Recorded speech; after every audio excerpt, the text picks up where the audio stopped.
जय श्री कृष्ण। आज मेरा सब गुरुजन भाइयों से निवेदन है कि इस समय एनएमएस के और नवोदय विद्यालय प्रवेश परीक्षा कक्षा 9 के फॉर्म आए हुए हैं। एनएमएस की परीक्षा की जो फॉर्म भरने की अंतिम तिथि है वो 24 सितंबर 2025 है और नवोदय कक्षा 9 में आवेदन के लिए अंतिम तिथि 23 सितंबर 2025 है। तो जो भी आपके यहाँ पर बच्चे कक्षा 8 में पढ़ रहे हैं या आपके संपर्क में हैं, उन बच्चों को फॉर्म अवश्य डलवाइए। थोड़ा सा आप एक मार्गदर्शन करेंगे तो उस बच्चे का सिलेक्शन हो जाता है तो जीवन पर्यंत आपको याद रखेगा। उसको एक ऐसा प्लेटफॉर्म मिल जाएगा। यदि मान लो 9th में उसको एनएमएस में उत्तीर्ण होता है तो प्रत्येक वर्ष 4 वर्ष तक उसको 12,000 रुपये प्रति वर्ष के हिसाब से पैसा मिलेगा और उसको पढ़ाई में कोई परेशानी नहीं होगी और इंटर के बाद वो कहीं भी इतना सक्षम हो जाएगा कि घर वालों का सहयोग ना हो तब भी अपनी पढ़ाई करके और एक अच्छा नागरिक बन सकता है। इसी प्रकार से उसका सिलेक्शन नवोदय विद्यालय में हो गया तो नवोदय विद्यालय में तो इंटर तक की एजुकेशन निःशुल्क है और बहुत से अच्छे प्लेटफॉर्म हैं जहां पर कि बहुत अच्छी जगह पर बच्चे जा सकते हैं। तो केवल आपको इतना करना है, उसको वो जानकारी देनी है, उसको उत्साहवर्धन करना है कि उस व्यक्ति को कार्य कर सकता है। और ये मेरा प्रयास है और इस चैनल से बच्चों को जोड़िएगा। एनएमएस की परीक्षा के लिए, नवोदय के लिए जो भी हर संभव प्रयास होगा मैं प्रयास करूंगा कि बच्चों की अधिक से अधिक हेल्प कर पाऊँ। तो सब गुरुजनों से निवेदन है कि जो भी बच्चे जहाँ पर भी हैं, जो भी बच्चे कक्षा 8 में पढ़ रहे हैं, उन सभी के लिए आवेदन कराएं। अभी लोगों को इसके बारे में जानकारी भी कम है, जिसलिए बच्चों के बीच में कंपटीशन बहुत कम है। यानी कि सीटें अभी पूरी नहीं भर पाती हैं। अपने संभल डिस्ट्रिक्ट में 150 में से मात्र 115 सीटें फिलअप हुई, जबकि मात्र जनरल और बीसी के लिए 40% मार्क्स चाहिए और उसके लिए 34% मार्क्स चाहिए। यानी कि यदि 180 में से 72 क्वेश्चन सही हैं जनरल ओबीसी वाले के तो उसका सिलेक्शन हो जाएगा और यदि एससी एसटी का बच्चा है उसके 63 क्वेश्चन सही हैं तभी सिलेक्शन हो जाएगा। ये स्थिति है। तो जो भी हैं सभी से एक बार पुनः निवेदन है कि सभी बच्चों को अवश्य ही फॉर्म डलवाएं। दूसरा, जो भी जिस प्रकार के क्वेश्चंस आ रहे हैं, डेली में कुछ ऐसी वीडियो बना रहा हूं कि एक टाइप के क्वेश्चन कर दूंगा जिससे बच्चे स्वयं कर सकते हैं।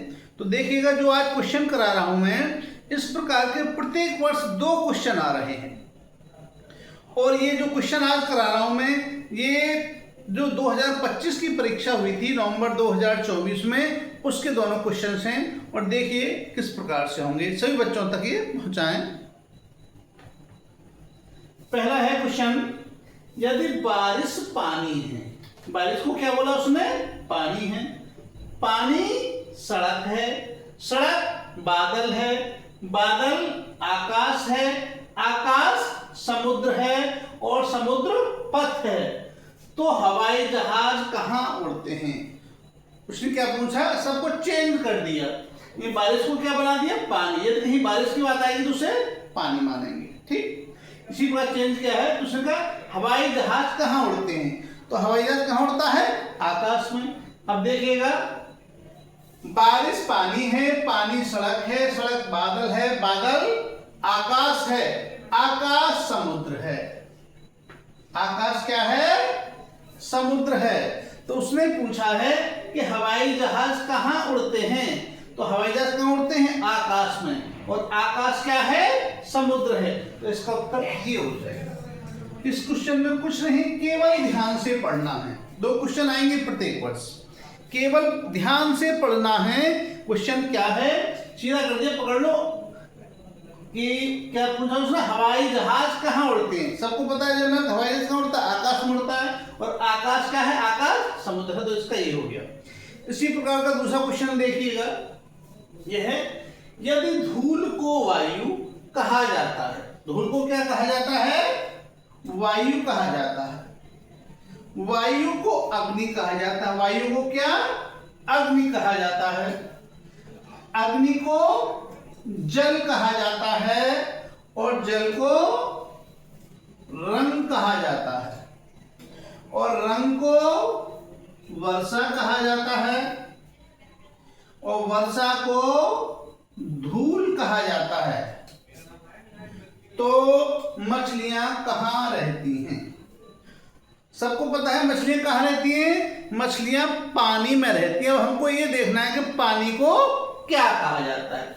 देखिएगा, धूल को वायु, वायु को अग्नि, अग्नि को जल और जल को रंग कहा जाता है। तो यहाँ पे आ गया कि जल को क्या कहा जाता है, जल को रंग कहा जाता है।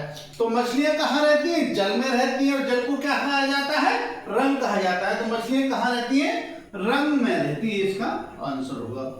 यदि बच्चा ध्यान से करेगा तो आराम से कर सकता है, और ये दोनों क्वेश्चन बहुत अच्छे से हो जाएंगे। तो एक बार पुनः सभी गुरुजनों से निवेदन है कि जो भी बच्चे कक्षा 8 में पढ़ रहे हैं उनको बच्चों को जागृत करें, उनके आय और जाति प्रमाण पत्र बनवाएं। देखो, बिना आय तो कंपलसरी है, एक बार को जाति प्रमाण पत्र नहीं होगा तो आय प्रमाण पत्र है तो कोई भी किसी भी कैटेगरी का बच्चा सामान्य में फॉर्म भर सकता है, लेकिन बिना आय प्रमाण पत्र के फॉर्म उसका एनएमएस का नहीं भर सकता। तो यदि आय प्रमाण पत्र है तो भी उसका फॉर्म डलवा सकते हैं, अभी तो टाइम है, बनवा सकते हैं। आप लेखपाल से बात करेंगे तो 2-3 दिन में तैयार कर देता है। तो शीघ्र से शीघ्र बच्चों को थोड़ा गाइडेंस करें, उनसे हेल्प करें, उनके तैयार करवाएं, उनको फॉर्म डलवाएं और इस चैनल से जोड़ें, जो भी समस्या हो उसे बताएं। और जितना मैं करा रहा हूँ इतना भी कर लेंगे तो 101% उनका ये कंपटीशन क्वालिफाई कर जाएंगे। जय श्री कृष्णा।